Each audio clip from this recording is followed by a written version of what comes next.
This is the ROG Spartha, a top-end wireless gaming mouse from Asus ROG. Featuring a fully wireless receiver and top-end performance, this is one of the most beautiful mice I've ever seen. But is it the best mouse out there, and ultimately, is it worth buying? Over the last 2 weeks, I found out.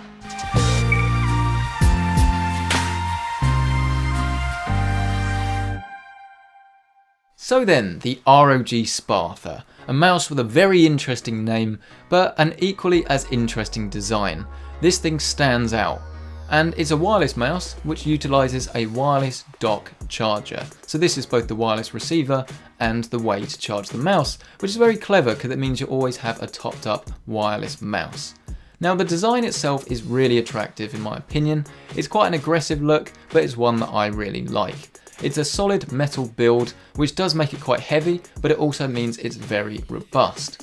The left hand side of the mouse features these cool fractured like buttons, but these do use a plastic rather than a metal for the buttons. On the top of the mouse you'll find the Republic of Gamers logo, you'll find your left and right clicks and these use on-ROM switches, you'll find your middle scroll wheel, a DPI button, backwards and forwards, as well as the micro USB-B connection.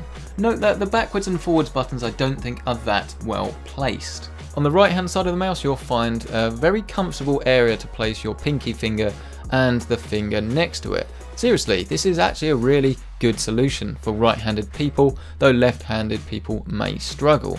On the back of the mouse you'll find the 8200 DPI laser sensor, and you can actually take the back off as well, and then you can replace the switches. So they are on-ROM switches, but you can actually replace them for different ones, or if they break, which is actually a really nice feature, though is probably one most of us won't use.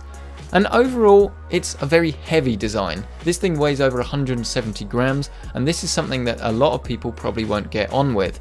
But for use, it is a really nice, accurate, comfortable mouse to use. Because it's wireless, you're completely untethered, and I'm very pleased to say that I didn't notice any difference in wired mode and wireless mode, though do note that the polling rate is only limited to 1000 Hz if you're using this in wireless mode, and 2000 if you're using this in wired mode, though I doubt anyone would really notice too much of a difference. Ergonomically, this is a really nice, comfortable mouse to use. But that weight does have an impact. If you're not used to it or you actively don't like a heavier mouse, you're probably not really going to get on with this so well. And because the overall design is so different, it takes a lot of getting used to. And those buttons on the side, personally, I think they're probably a bit more style over substance.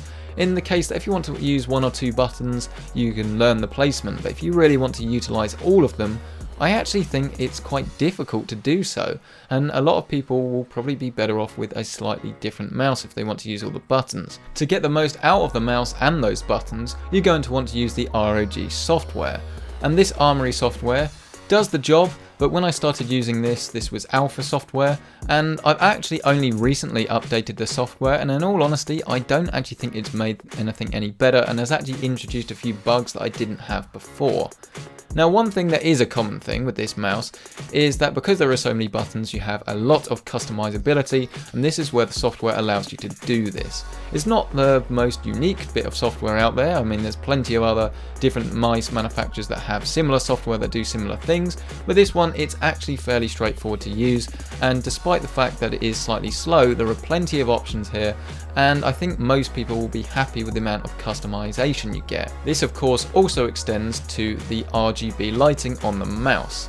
You can customize the 3 zones to be separate or to be synced, and you have a wide array of effects. So if you do want a static colour, so just red, you can do that on everything. But if you want to mix things up a little bit more, you can have things like hair trigger, so as soon as you tap the mouse, the lights come on and then they slowly fade away.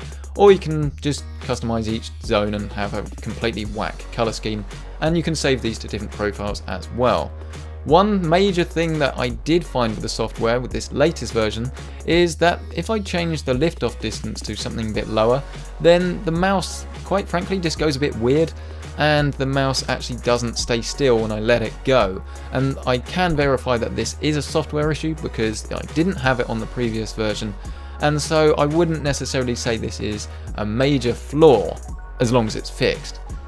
And overall, this mouse has been a pleasure to use, but it's really expensive. This thing is more expensive than some of the best mechanical keyboards out there. And yes, you get a nice cool carrying case to take it around with you. You get some spare switches and you get a bag of goodies with it as well. But even with its rock solid construction, its really nice battery life, I didn't find it ran out once, but like I say, I did keep it sort of topped up. I don't think it really justifies the price. It's a quality mouse, but personally I wouldn't say it's that much better than its competition, if at all. And its competition, yes, a lot of it is wired mice, but it's less than half the price. I think that in order to sell something for such a large amount of money, it really does have to be that much better than its competition, and personally I don't really think this achieves it. If you look at the ROG range, they've got things like the ROG Swift monitor range, and these are arguably the best monitors in its class, and they can justify the extra money. But for this mouse, I don't think it fits into the same category, and while it's a really, really nice mouse, I don't think it quite justifies that expense, which is why it wins the Top Performer award. If you really like the design, I think you're going to get on with it very well. But for most people, I'd probably recommend spending less and getting something that represents better value for money. And so then, a massive thank you for checking out this video as always, a massive thank you to Asus for getting this review sample out, and a massive thank you to Corsair as always for sponsoring this channel. Please subscribe for more videos like this if you've enjoyed it, as well as hitting that like button to let everyone know that it was a good video. If you've got any questions, leave them down below, or it's at PCcentric on Twitter, and I'll see you in the next video.